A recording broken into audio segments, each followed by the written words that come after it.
es que la lluvia no se quitó el calor. No, se puso peor. Sí. Porque nomás va a evaporar. Sí. Y mover, a ver qué tal, a ver si más al rato en la noche vuelve a llover y ya se sentada. Hey.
Hey. Entonces,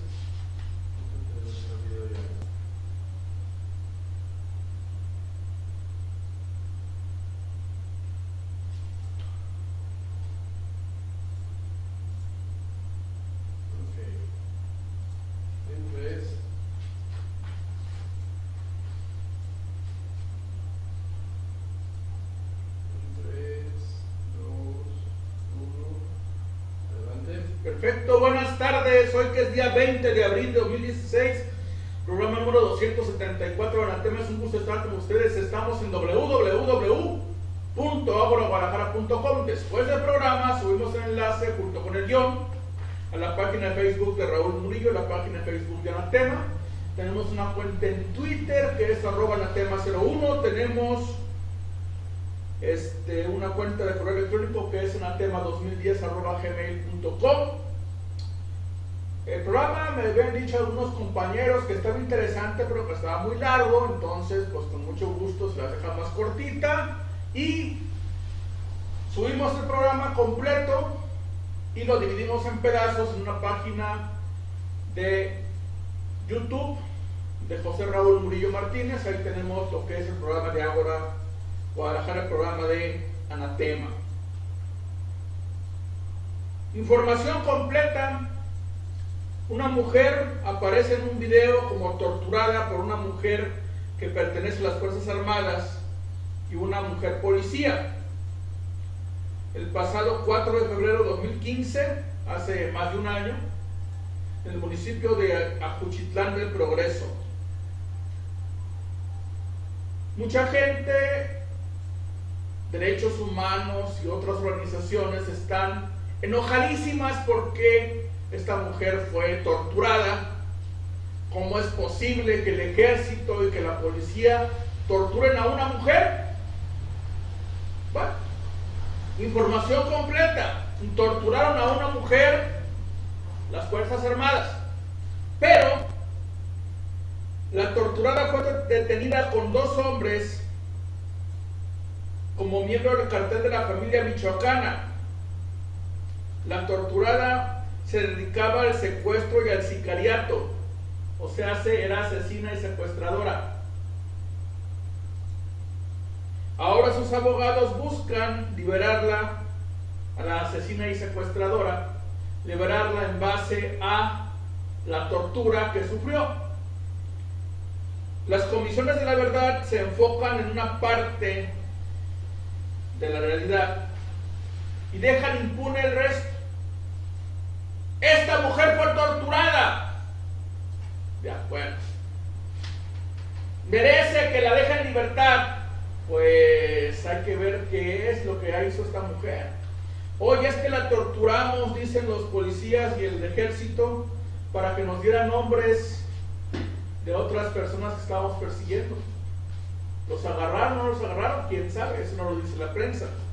Pero se debe castigar a los secuestradores, a los halcones, a los torturadores, asesinos, ladrones y extorsionadores, o se les debe dejar libres en base a un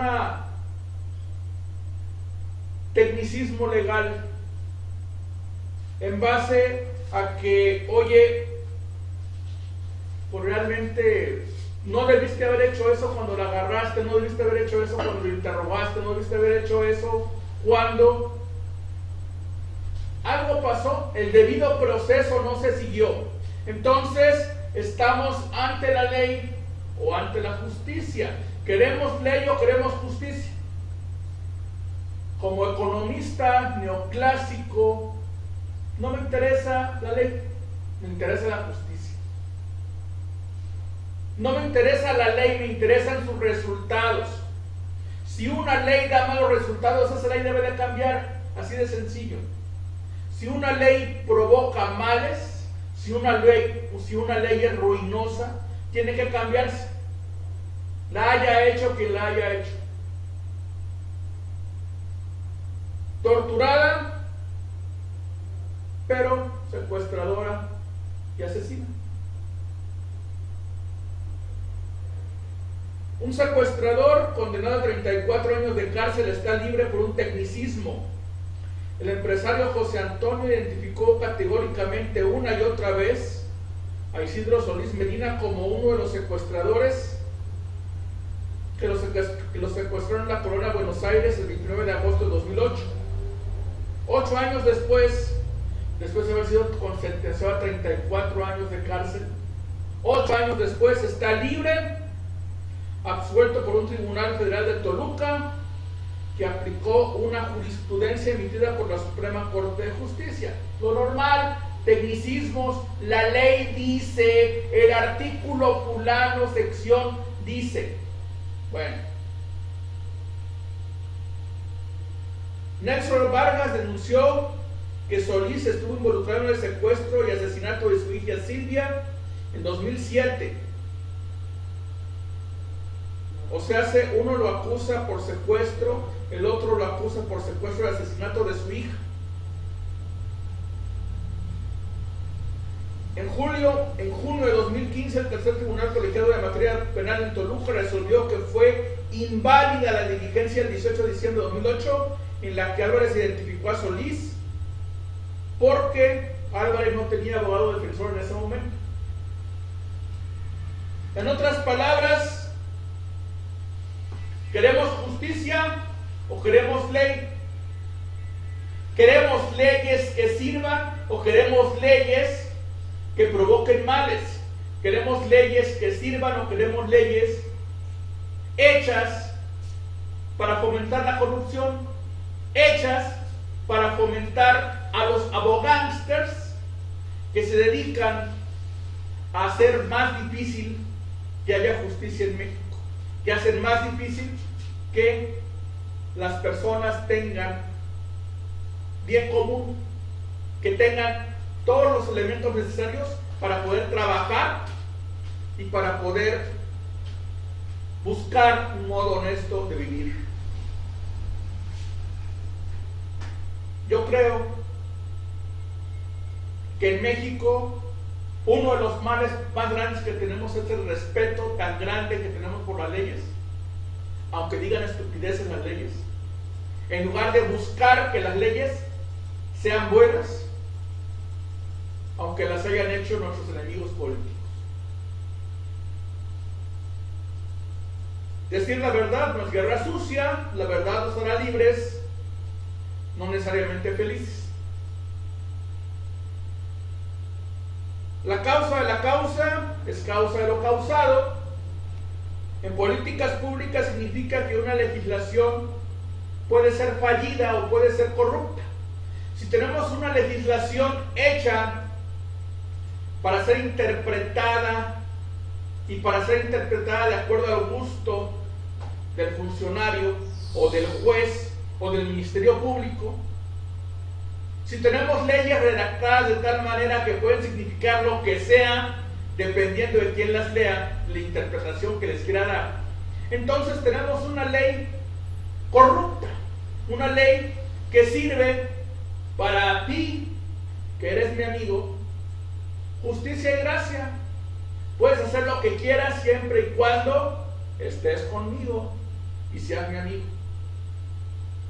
Para ti, enemigo, justicia secas. No importa lo que hagas, habrá una forma que yo pueda utilizar la ley para obstaculizarte, para quitarte oportunidades, para crearte costos adicionales. Me acordé de una canción.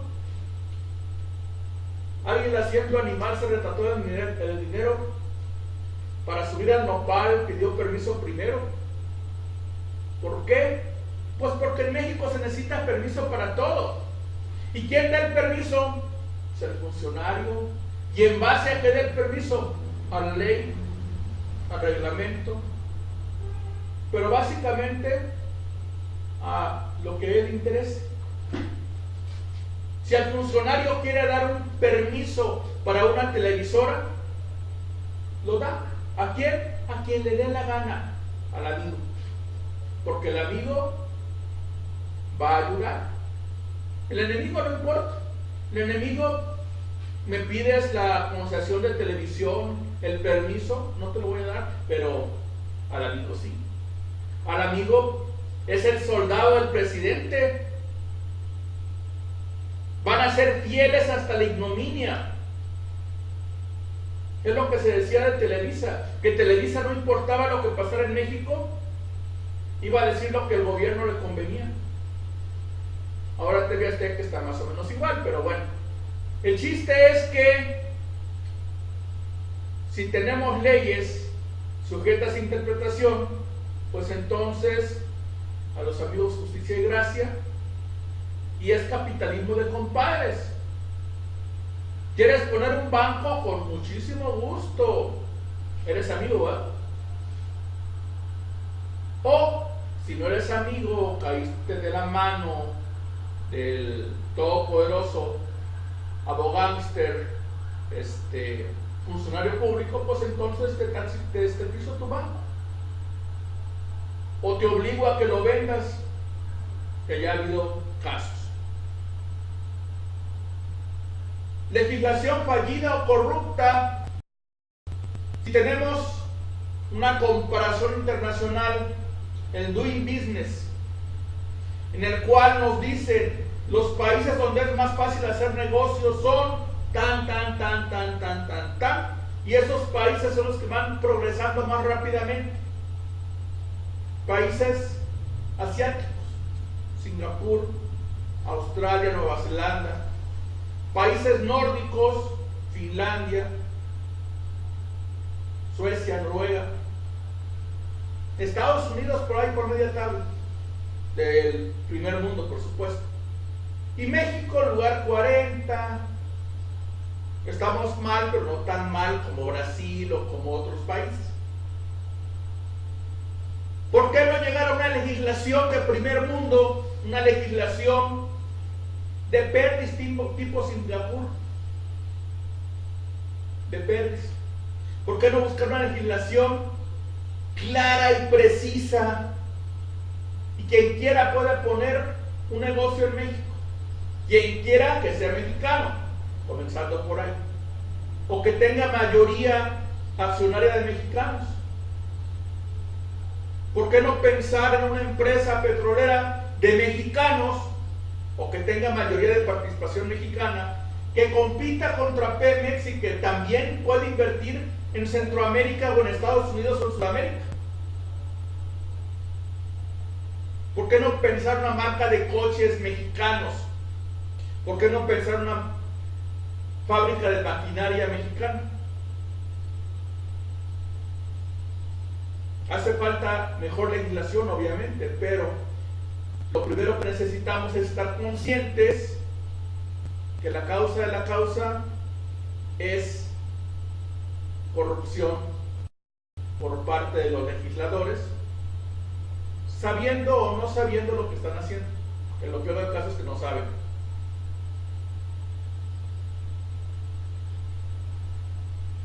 Hoy es 20 de abril, pasado mañana es 22.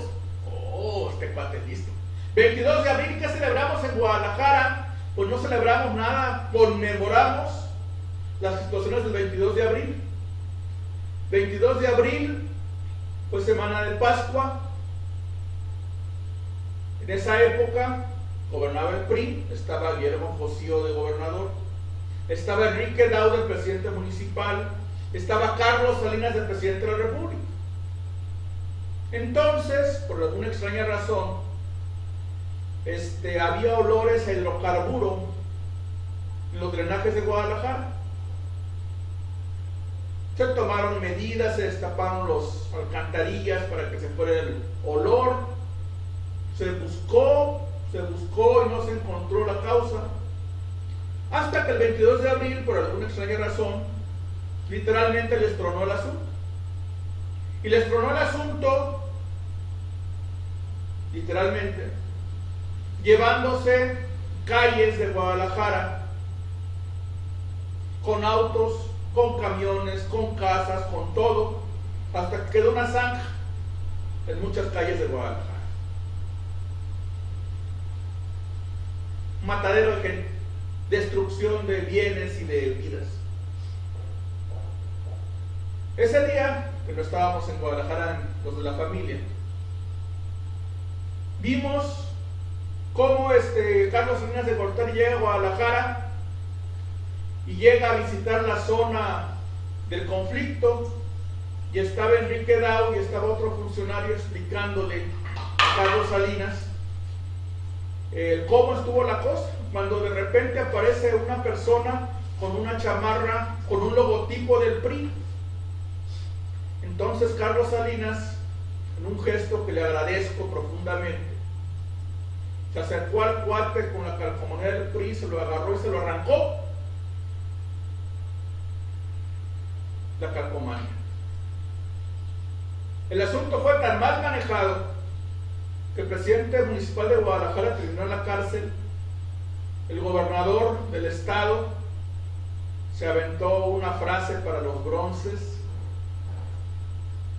que los mexicanos no entienden, los tapatíos no entienden. Les dice les dicen que se van a caer de la barda y no se bajan. Se cayeron. Y se cayeron. Literalmente, Dau terminó en la cárcel, Cosío terminó, creo que de embajador en Guatemala, no sé qué cosa. Y por desgracia, como siempre en México, tronó el asunto, hubo muchísimos afectados, hubo muchísimos damnificados, se les pagó, se les repuso sus bienes y sus casas a muchos damnificados, y algunos fueron beneficiados de más, personas que estudiaban en universidades, que vivían en la zona, pero que les dieron más indemnización de la que les correspondía por los bienes que habían perdido. Pero pues en todo caso, pues qué bueno por ellos que les tocó más.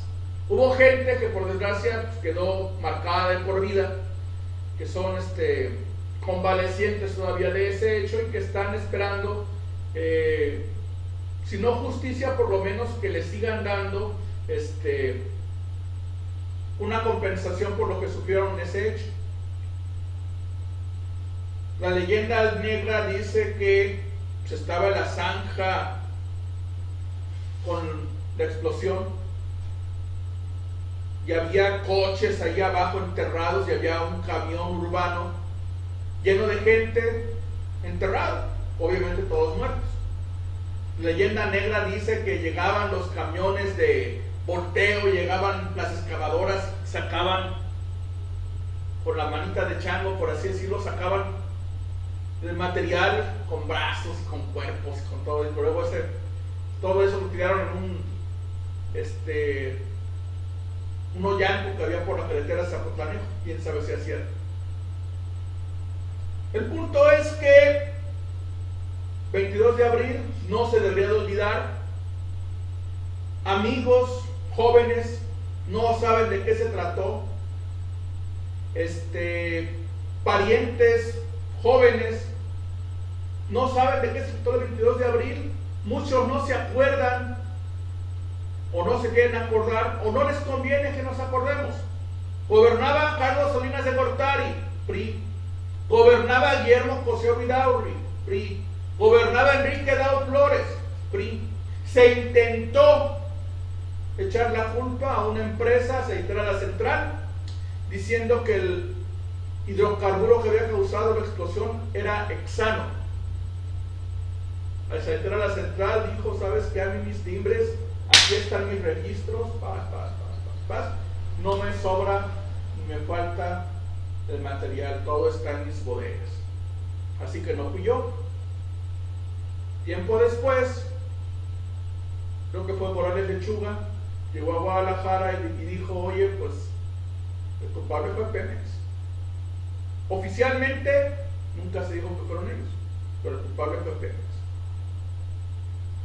Entonces, si oficialmente nadie es culpable, pues lo que tenemos que hacer es acordarnos para que no quede impune y para que no se vuelva a repetir un hecho de ese tipo.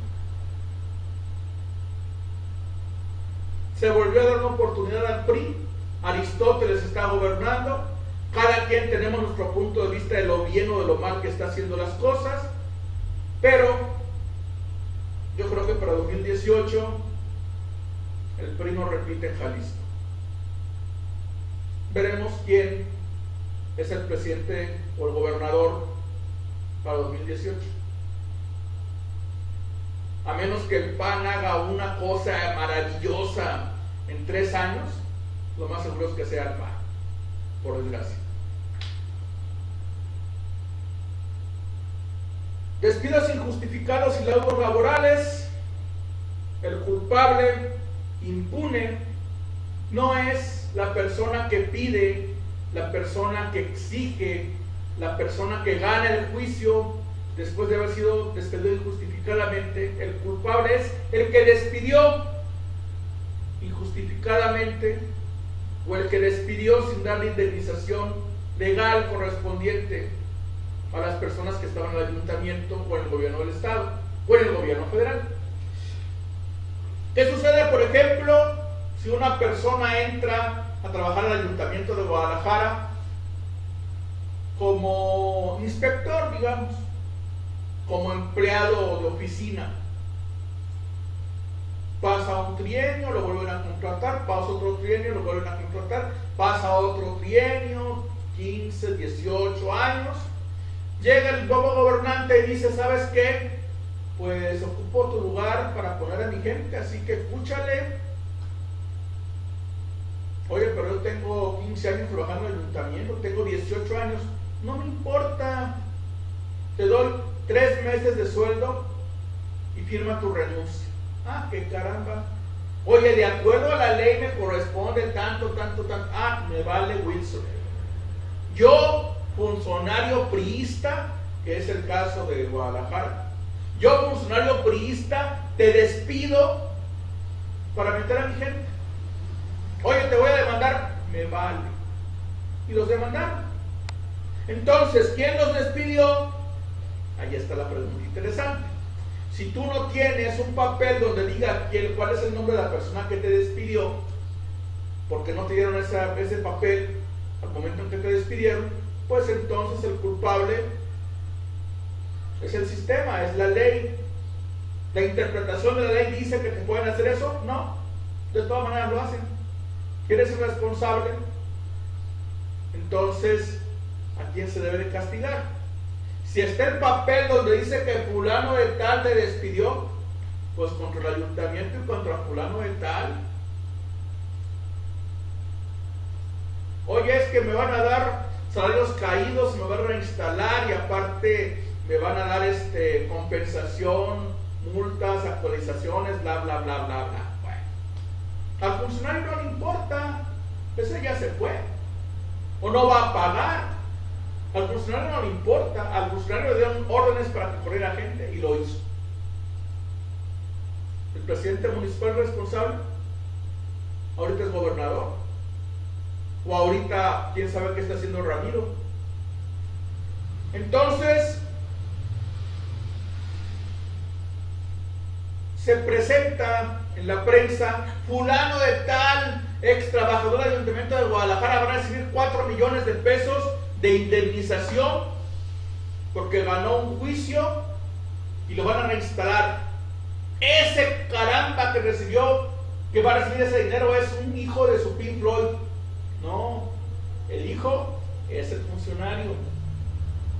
El abusivo es el funcionario. Oye, es que somos muy listos al ayuntamiento porque mandamos citar a la gente y nos vamos dándole largas y largas y largas al asunto, y ya el asunto no nos truena a nosotros, le truena a la próxima administración. Ya el asunto no es problema del ayuntamiento con el jefe fulano de tal, es del próximo presidente municipal, y no nos importa si la bola se hace más grande. No lo vamos a pagar nosotros. Pues sí. Y cuando truena la bola, dice Alfaro que deben 1,000 millones de pesos de laudos. O sea, hay que buscar quién firmó la renuncia, quién firmó el despido, y también irse contra esos. A ver si lo hace. Que lo dudo mucho. Jalisco perdió cerca de 17,000 metros cuadrados del bosque de los Colomos en un juicio contra el ejido Zapopan que reclama la propiedad.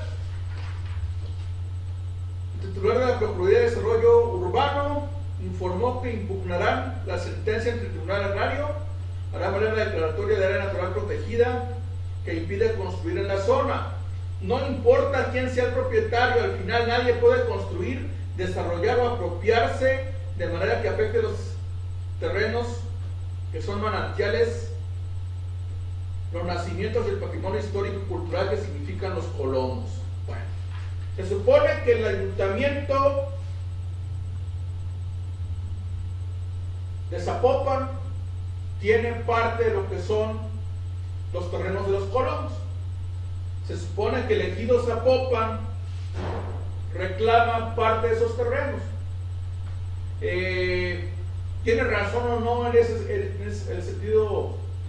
¿Tiene razón o no el ejido Zapopan en reclamar esos terrenos? ¿Quién sabe? ¿Le pagaron al ejido Zapopan esos terrenos? ¿Quién sabe? Entonces, sabiendo cómo se manejan las cosas en México y con nuestras leyes son una porquería, pues entonces el ejido puede reclamar que le pagaron o que no le pagaron, o que le deben haber pagado más dinero, o puede reclamar la mesa directiva que está ahorita, aunque le hayan pagado la mesa directiva que estaba hace 40 años. No sabemos. Entonces, si nuestras leyes están mal y un ejido puede pelear un asunto sin que nunca tenga solución final por argucias legales y leyes mal hechas, pues entonces el gobierno de Jalisco debe presentar documentación y debe presentar planos de dónde están los terrenos de los colomos y de quién son propiedad. No lo han hecho. Y mientras esa incertidumbre exista, pues el gobierno va a seguir pagando dinero que al fin y al cabo no es de ellos, va a seguir pagando dinero a los contribuyentes para que los abogánsters se hagan ricos y uno que otro político metido en el asunto. Ahora, el bosque de los colomos es un bosque, pero el bosque de los colomos no era un bosque. El bosque de los colomos era un terrenote que estaba allí y que un gobernador compró esos terrenos y sembró árboles. Es un bosque artificial. Lo cual significa que si tenemos problemas de contaminación, si tenemos problemas de ecología, pues agarra un terreno y siembra árboles. Estos árboles van a generar que se acerquen más las lluvias, puedes hacer que se infiltre más el agua en la tierra, puede hacer muchas cosas. Entonces, antes de que nos salgan con que el hoy no circula y de que la afinación controlada y hacer que todo sea obligatorio, por parte de nuestros achilangados gobernantes colocos, pues sería bueno que reforestaran lo que es la zona metropolitana de Guadalajara. Y yo pongo 3 puntos específicamente. Hay un área que es el Parque Metropolitano. Tú puedes consultarlo en Google Maps. Está la vista aérea. Ponen la vista de fotografía, por así decirlo, y ves que está pelón. Alguna fila de árboles por ahí. Está pelón. Entonces ahí puedes reforestar. ¿Cómo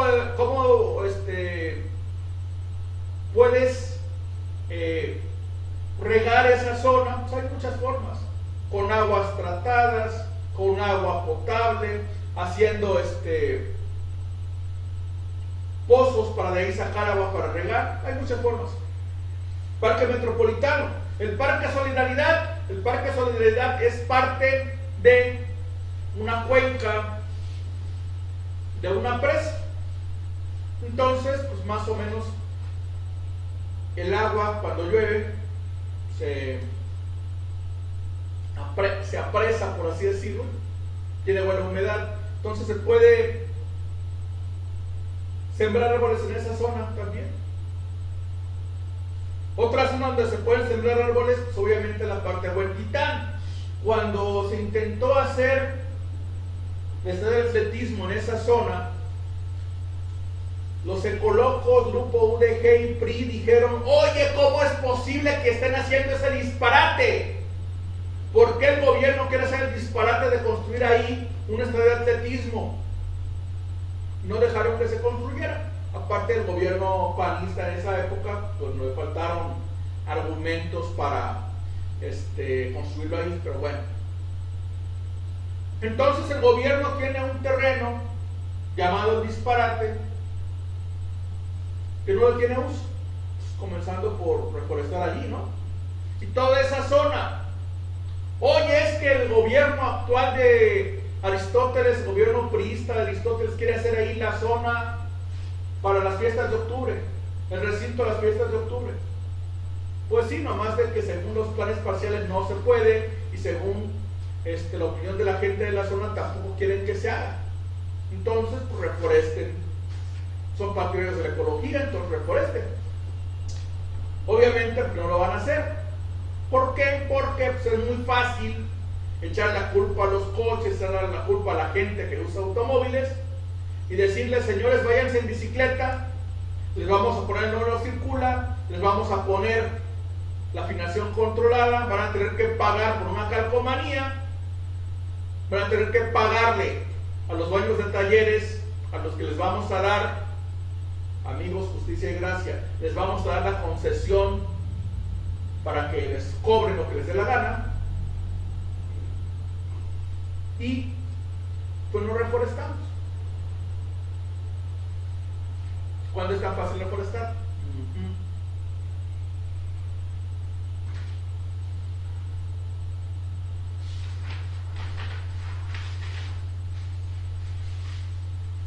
En algunas zonas de Guadalajara, aprovechando lo de las zonas ecológicas,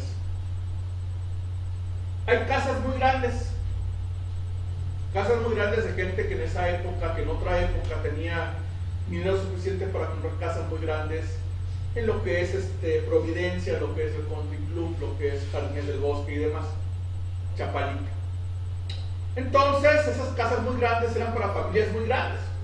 Estaba el señor, estaba la señora y estaban 6 o 7 niños, porque eran familias muy grandes. Entonces pues se casaron los niños, bueno, los niños crecieron, se casaron, se fueron de allí, y la casa muy grande, pues allí estaban el par de viejitos, o uno viudo o viuda, o se murieron los dos, no hay dos, no hay tres. Entonces pues los familiares dijeron: oye, pues ¿qué hacemos con la casota que abarca media cuadra? Pues ni modo que la dividamos entre los hermanos, vamos vendiéndola, y la venden. ¿Y qué es lo que hacen las empresas que compran una casa tan grandota? Algunos hacen universidades allí. Hay muchas casas en Providencia, en Jardines del Bosque, que son sedes de universidades emergentes, por así decirlo.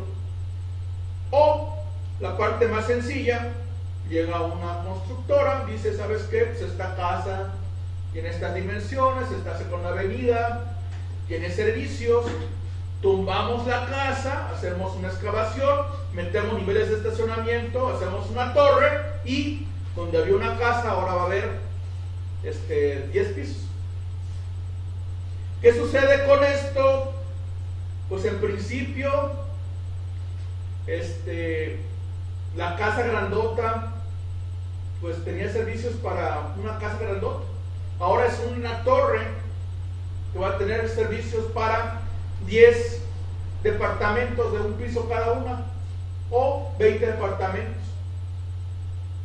La infraestructura que existe te da servicio a esos 20 departamentos, lo que es el agua, el drenaje, la luz, etc.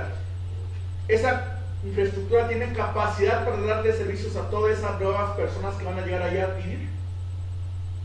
¿Quién sabe? Pero uno ve, por ejemplo, Jardines del Country, Ávila Camacho,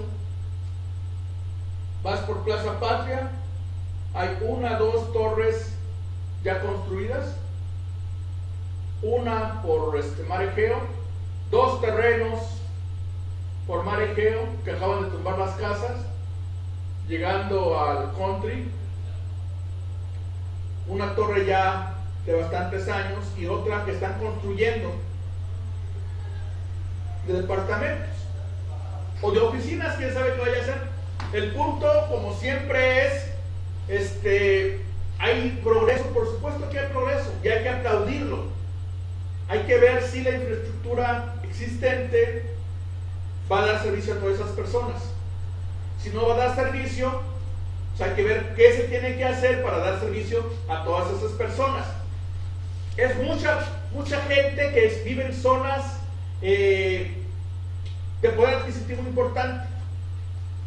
Van a pagar porque haya servicios importantes en esa zona.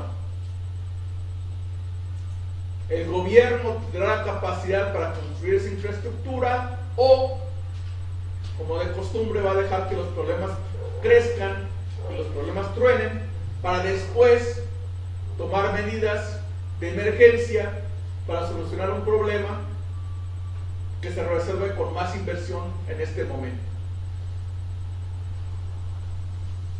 Ahora, el punto no es también que sea problema de los constructores. El fraccionamiento Valle Real aumentó 150% su plusvalía de 2006 a 2016, de acuerdo a la Asociación Mexicana de Profesionales Inmobiliarios, la AMPI Guadalajara.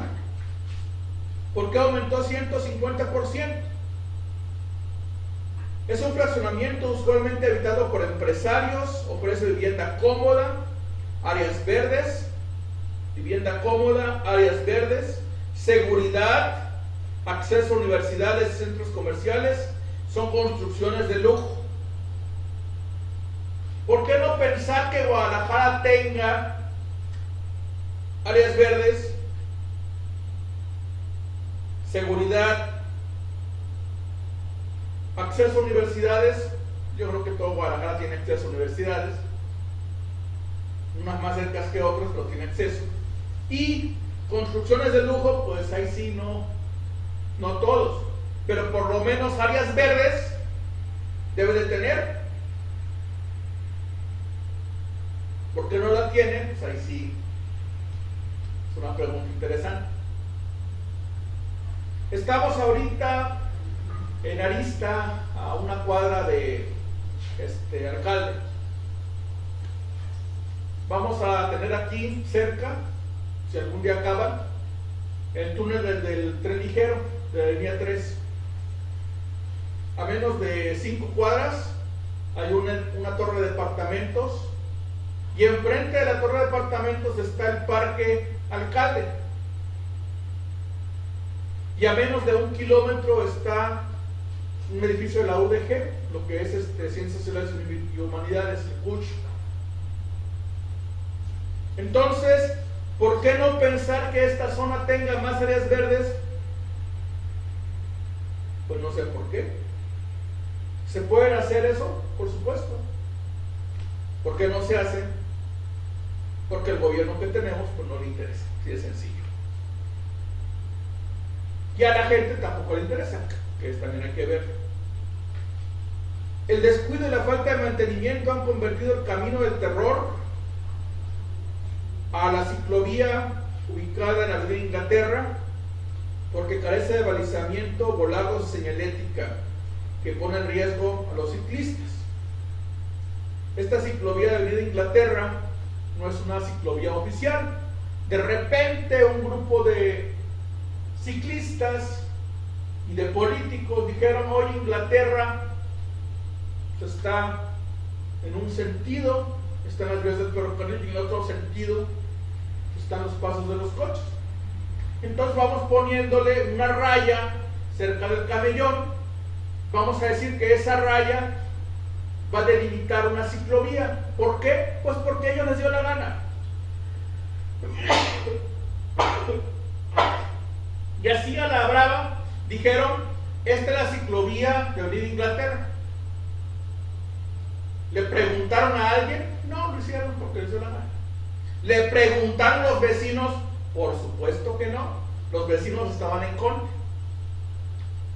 Pues bastó que una persona sacara la queja y que los medios de comunicación lo replicaran para que el gobierno de Zapopan dijera: bueno, pues si no se ve la ciclovía, pues no vamos a meterle volardos, pero vamos a pintarla para que sea ciclovía en Avenida Inglaterra. Pero en lugar de ponerlo por el lado del camellón, lo puso al lado de la banqueta de Avenida Inglaterra. Y pues los ecolocos bicicleteros se enojaron, que cómo es posible que pongan esa ciclovía del lado de la banqueta si estaba del lado del camellón. Al final de cuentas ya vimos que a Zapopan y que a Guadalajara, con los presupuestos participativos, se demostró que a la gente no le interesan las ciclovías, que esas son ocurrencias de los ecolocos bicicleteros, de algunos intelectuales y de algunos grupos de presión que están en su derecho de tratar de imponerlo, pero la gente no le interesa, así de sencillo. Aunque tengan sus voceros, estos bicicleteros, en los medios de comunicación y el gobierno del estado y el gobierno municipal.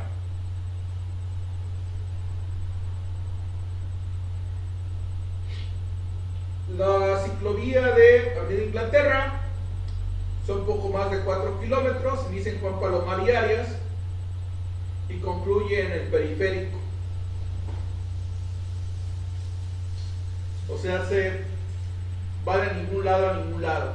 ¿Qué hay en Juan Palomar y Arias e Inglaterra? Pues nada. Zona residencial.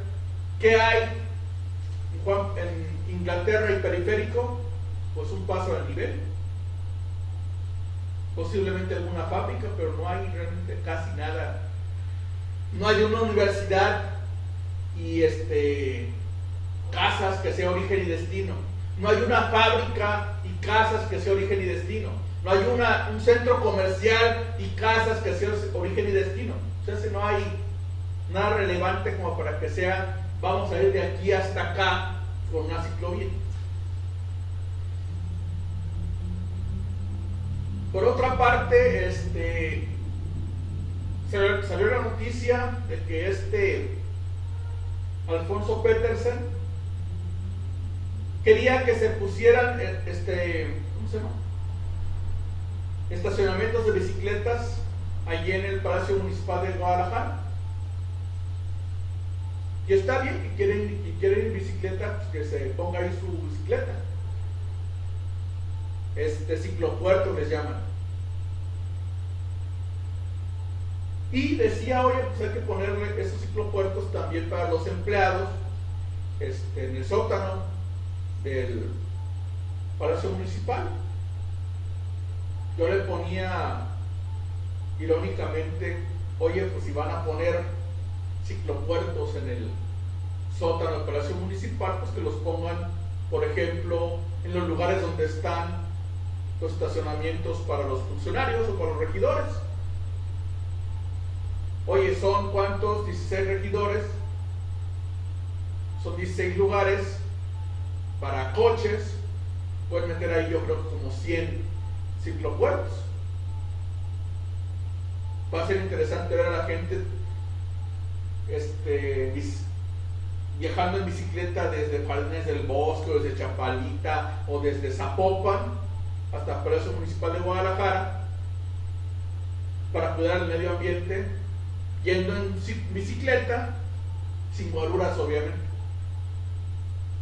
Obviamente no va a ser cierto eso, pero bueno. El PAN propone que no se cobra estacionamiento en los centros comerciales.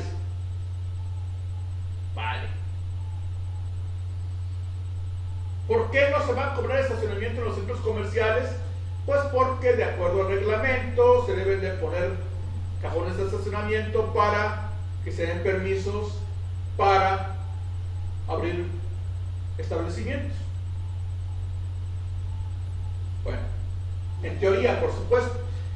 Si yo tengo un centro comercial grandote y pongo niveles de estacionamiento, hago un edificio para poner estacionamiento, pues yo creo que esa inversión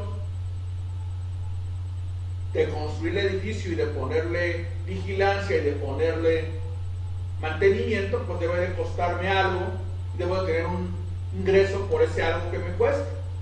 Dice el PAN que no se cobre. Bueno. Por ejemplo, ¿el Teatro Diana tiene cajones de estacionamiento suficientes? Por supuesto que no. ¿Palacio Municipal de Guadalajara tiene cajones de estacionamiento suficientes? Por supuesto que no. ¿Palacio Legislativo tiene cajones de estacionamiento suficientes? Por supuesto que no. ¿El edificio de la UDG tiene estacionamientos suficientes? Por supuesto que no. Ah, es que están cerca de estacionamientos del gobierno. O sea, yo PAN propongo que no cobren estacionamiento los centros comerciales, pero no digo nada sobre el estacionamiento del gobierno en la Plaza Liberación, o en la Plaza Tapatía, o en la plaza donde está el centro joyero. O no digo nada sobre el estacionamiento de la Ciudad Judicial. O peor aún, un estacionamiento me cobra por llegar, dejar mi coche, está seguro, está casi siempre techado, tengo el estacionamiento con sombra. A veces llega gente por ahí, oye, pues te lavo el coche. Bueno, yo sé si lo lavan o no, pero el coche está seguro. Hay una prestación a cambio del pago que estoy dando. Pero por ejemplo, si yo me estaciono mi coche en la calle, hay un parquímetro, un estacionómetro, me están cobrando. ¿Por qué? Porque al gobierno le dio la gana cobrarme. Porque al gobierno le dio la gana decirme, ¿sabes qué? Esta empresa, amigos, te va a cobrar estacionamiento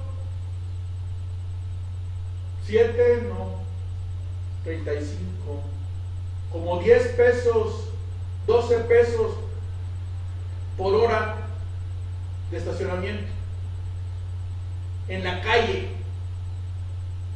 ¿A cambio de seguridad? Por supuesto que no. ¿A cambio de que esté en sombrita? Por supuesto que no. Te va a cobrar el gobierno estacionamiento por parquímetros, pero el PAN quiere que no cobren los centros comerciales. No es lógico. Yo estoy de acuerdo con que el PAN proponga y diga medidas populistas, pero que lo haga bien. Que no se cobren los centros comerciales, ni en estacionamientos del gobierno, ni en la calle. Al diablo con los estacionómetros. Si quieren ser populistas, sean populistas bien. Y que no sea únicamente a mis enemigos, a los que no son mis cuates, a ellos sí, que ellos no cobren pero mis amigos que sí. Eso no se vale. El periódico Mural publicó un rating de universidades en Guadalajara, en zona metropolitana. El periódico Mural llega con empresarios y les pregunta: oye, en estas carreras que ofrecen todas estas universidades, ¿de qué universidad salen mejor los muchachos? ¿Qué calificación le podría ser un egresado de esta carrera? Del TEC, de la Autónoma, de la UDG, de la Panamericana, de bla, bla, bla, bla, bla, bla.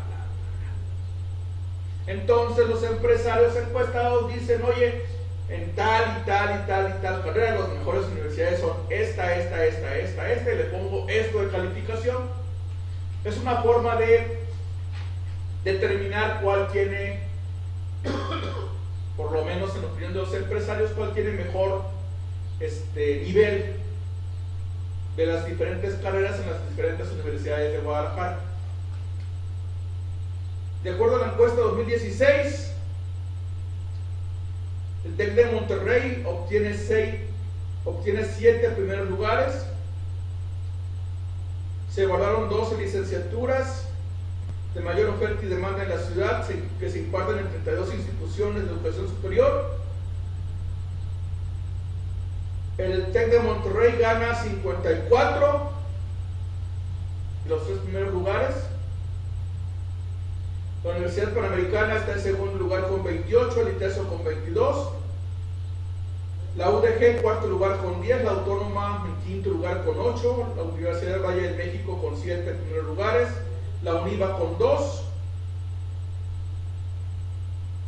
La Escuela Superior de Arquitectura y el CET y Colomos también han ganado nominaciones de las mejores universidades de zona metropolitana de Guadalajara. Entonces, el ITESO, la Panamericana y el TEC de Monterrey están por encima de la UDG, lo cual provocó la ira de muchas personas que leyeron la encuesta y que dijeron que ¿cómo es posible que digan eso? La UDG tiene quién sabe cuántos profesores, investigadores en el Sistema Nacional de Investigadores. Tiene quién sabe cuántos papers publicados. Tiene quién sabe cuántas personas que son eminencias, eruditos, brutitos. Tiene quién sabe tantas cosas buenas en la UDG. ¿Por qué lo ponen en cuarto lugar? Porque al final de cuentas, tú estudias, acabas de estudiar y sales al mundo laboral. ¿Y quién va a calificar si eres bueno o malo? No va a calificar el Sistema Nacional de Investigadores. No va a calificar el erudito brutito que tienes dando clases. Va a calificar la persona que te va a pagar. Y si la persona que te va a pagar, el empresario, dice que tu universidad no te está calificando bien, que no te está preparando bien, pelas, mijo. La UDG es cuarto lugar, la Autónoma quinto lugar. Entonces, ¿qué es lo que tienen que hacer? No se peleen con el mensajero y mejoren para que hagan las cosas bien. Si no vota, pues no se queje. Si vota, pues no se deje. Y si vende su voto, pues ¿quién se lo manda? Merecido se lo quiere. Noticia internacional que me da muchísimo gusto. Gana el juicio político contra la presidenta de Brasil, la socialista Dilma Rousseff. La Cámara de Diputados de Brasil logró los votos suficientes para que se le pusiera en juicio político. Ahorita va para la votación en Cámara de Senadores. Lo más probable es que gane la votación por el sí al juicio político contra la presidenta de Brasil. Seguramente después van a irse contra el expresidente Lula, los dos socialistas. En Argentina van a hacer lo mismo contra Cristina Fernández, expresidenta Socialista de Brasil. ¿Qué es lo que hicieron estas personas? Lo que hacen todos los rojillos. Tengo un país que tiene muchas necesidades. Oye, notición. Y necesitamos resolver esas necesidades de la gente. También notición. Y para resolver esas necesidades vamos a crear una institución que reparta dinero. Y vamos a darle servicios a la gente. Y vamos a darles, y vamos a darles, y vamos a darles. Pues qué bueno que les vas a dar. ¿Con qué dinero? El gobierno de Brasil dijo, pues tenemos mucha lana del petróleo. Pues con dinero del petróleo. Y Argentina dijo, pues vamos a dejar de pagar la deuda. Y vamos a ver cómo le hacemos, pero damos servicios. Vamos a darle derechos a la gente. Y pues se bajó el petróleo. Y no alcanzó el dinero para darle derechos a la gente. Entonces Brasil ahorita tiene un problema muy fuerte de crisis económica. Argentina, la crisis fue tan fuerte que tumbaron a la candidata, bueno, al candidato que venía por parte de Cristina. Y pues afortunadamente los populistas están cayendo como moscas en América Latina. Esperemos que Perú, bueno, de hecho Perú también van a caer los socialistas, va a quedar ya sea Keiko Fujimori o un candidato de centro derecha. El punto es que en México, por desgracia, nuestros populistas autóctonos, casi todos priistas y de izquierda, pues están muy a gusto repartiendo dinero que no da resultados óptimos. Y pues si hace falta dinero, pues nos endeudamos o le sacamos dinero a Pemex. Oye, Pemex ya no tiene dinero, pues nos endeudamos. O si le llegan los números aparejos, pues hay que recortar el gasto, como están haciendo ahorita.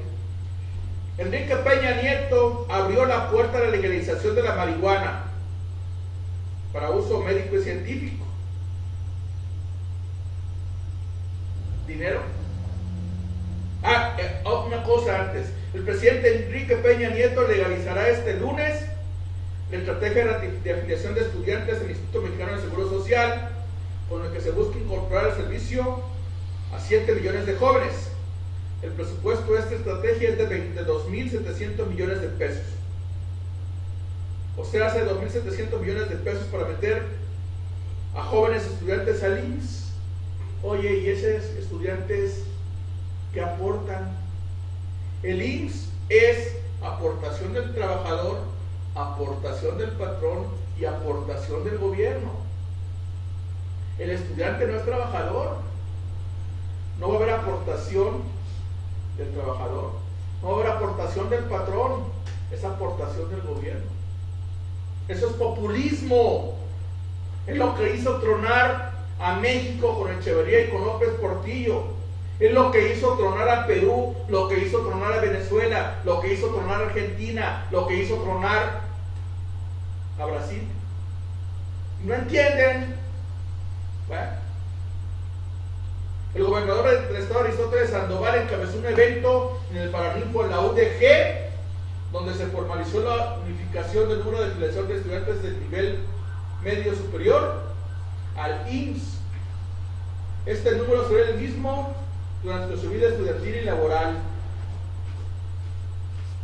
Van a poder acudir no solo cuando tengan un accidente, sino que van a poder acudir a su chequeo médico para que puedan detectar alguna enfermedad, o así decirle que está bien, que pueden continuar con sus hábitos alimenticios. Son 500,000 estudiantes de la UDG, OBAE, CECITE, CONALEP y todos los EC que existan. Oye, ¿cómo es posible que te opongas que les den servicios a los estudiantes de la UDG?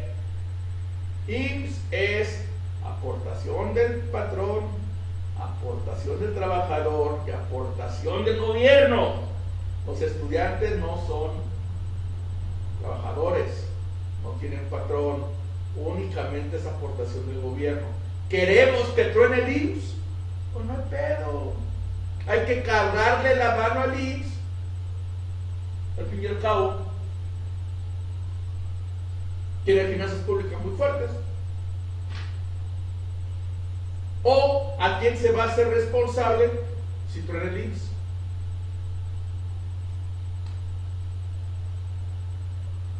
El presidente Enrique Peña Nieto abrió la puerta a la legalización de la marihuana para uso médico y científico. Se debe asegurar la disponibilidad, mejor acceso a sustancias controladas para fines médicos y científicos, evitando al mismo tiempo su desviación, uso indebido y tráfico, dijo la ONU. Como presidente de México, en esta sesión especial, doy voz a quienes ahí expresaron la necesidad de actualizar el marco normativo. Si no fuera porque esta es una presión internacional de un lobby que busca legalizar drogas, le creía a Peña. O sea, Peña está siguiendo órdenes y ahora dice que grupos de mexicanos quieren que se legalice la droga. Yo estoy de acuerdo que se legalice la droga siempre y cuando sea para exportación. Toda la droga que se produzca en México, que sea para exportación. Los ricos quieren fumar marihuana, perfecto, hay que exportarles todo. Oye, hay que luchar contra las drogas, ni más.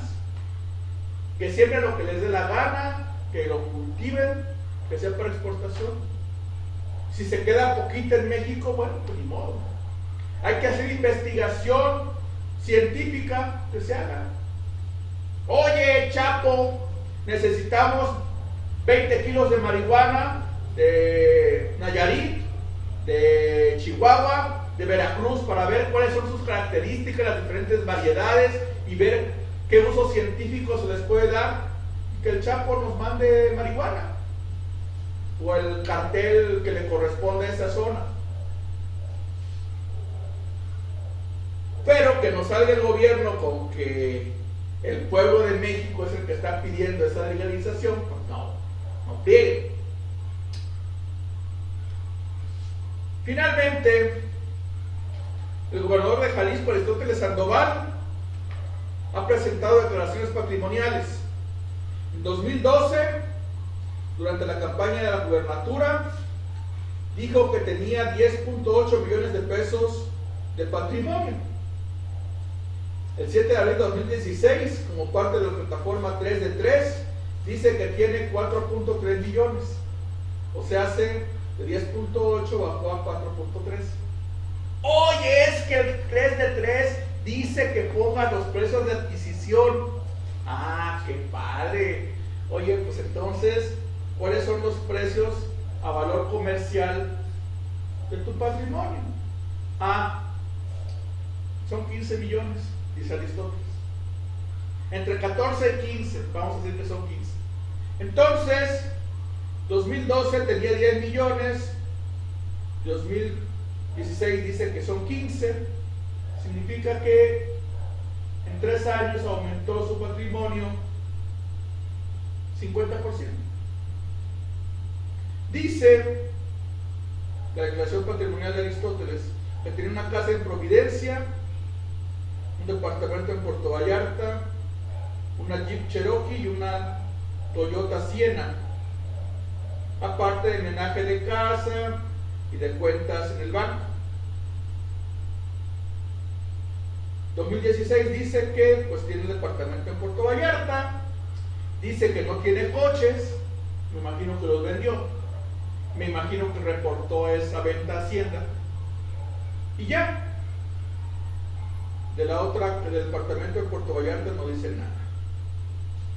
Entonces, qué bueno que se hace el 3 de 3, ojalá que se haga pública toda esa información y pues hay que fiscalizar a nuestros gobernantes porque ya sabemos que son medio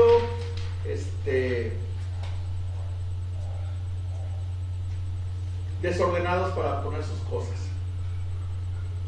Me comentaba un ex compañero del Ayuntamiento de Guadalajara: oye, Rules, que no nos han dado los comprobantes de ingresos del año pasado. necesitamos los comprobantes de ingresos para hacer la declaración fiscal. La declaración fiscal se vence el último día de abril. No nos han dado los comprobantes. Nos van a meter en un lío con Hacienda. Pues sí. El gobierno municipal priista de Ramiro no le interesó dar esos documentos. El gobierno municipal Naranjón de Alfaro no los ha dado. Entonces, ¿quieren que se les haga un problema? No hay ningún problema, se les va a hacer con Hacienda. Por supuesto que a los amigos Justicia y Gracia pueden hacer lo que les dé la gana, pero hagan las cosas bien, no les cuesta nada. No todos los que fuimos funcionarios del gobierno de Ramiro vamos a presentar declaración porque nuestro nivel de ingreso no es suficiente para tener que presentar declaración, pero los que tienen un nivel de ingreso alto en esa época o que tenían 2 patrones tienen que presentar las fuerzas. Esperemos que se hagan las cosas bien o que alguien pague las consecuencias de su falta de capacidad o de mala fe a la hora de hacer su trabajo. Pues es un gusto haber estado con ustedes, los esperamos la próxima semana. Muchas gracias y buenas tardes.